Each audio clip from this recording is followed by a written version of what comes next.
the state do the same thing here that the state of California has done in requiring that biology and science textbooks will in the future present both the creationist as well as the evolutionist theory of origins.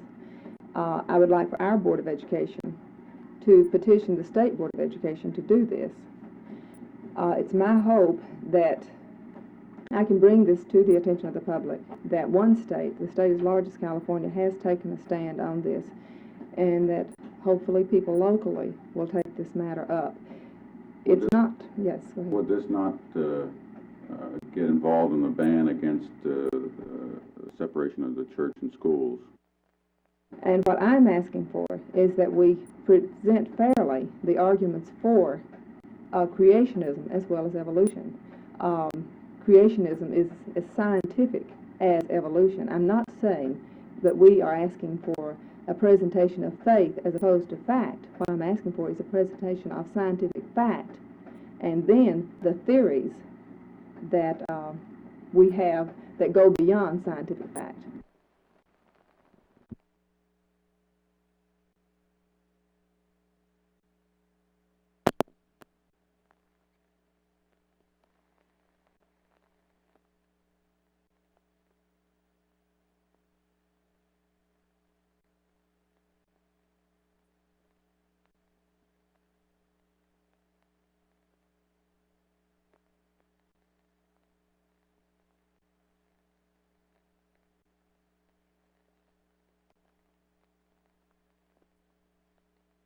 Fourteen states have joined with the state of Connecticut in taking a suit before the Supreme Court for reconsideration on the basis that the Supreme Court did not consider all the evidence available on abortion.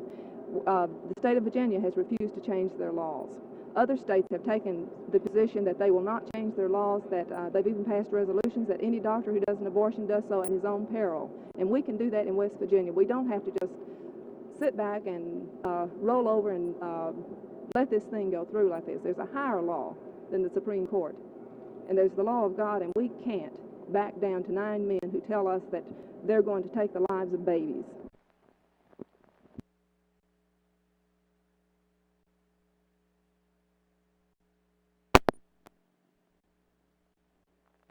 At present time, in the state of West Virginia, due to the Supreme Court's decision concerning abortion, we have no laws regarding abortion at all.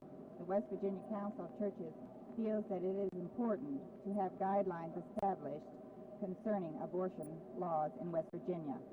Otherwise, we will not have any way to determine who should have an abortion, when it should be performed, and so forth. We want to make it as legal and safe as possible. I believe it's wrong to take innocent lives, and I don't believe that we can allow anyone to tell us that we have to allow the slaughter of innocent babies. The bill that has been passed by the House, the members of the House who voted for this bill called it mass murder, pure murder. They said it's the most terrible thing that has ever happened in history, and then they turned and voted yes. And they're not restricting abortion. They are trying to lead people to believe they are restricting abortion. They're allowing abortion.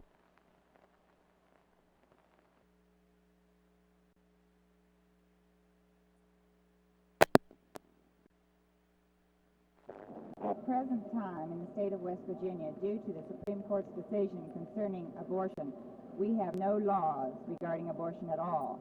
The West Virginia Council of Churches feels that it is important to have guidelines established concerning abortion laws in West Virginia. Otherwise, we will not have any way to determine who should have an abortion, when it should be performed, and so forth. We want to make it as legal and safe as possible. I believe it's wrong to take innocent lives, and I don't believe that we can allow anyone to tell us that we have to allow the slaughter of innocent babies.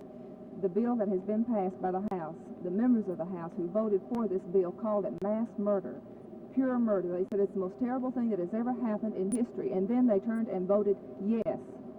And they're not restricting abortion. They are trying to lead people to believe they are restricting abortion. They're allowing abortion.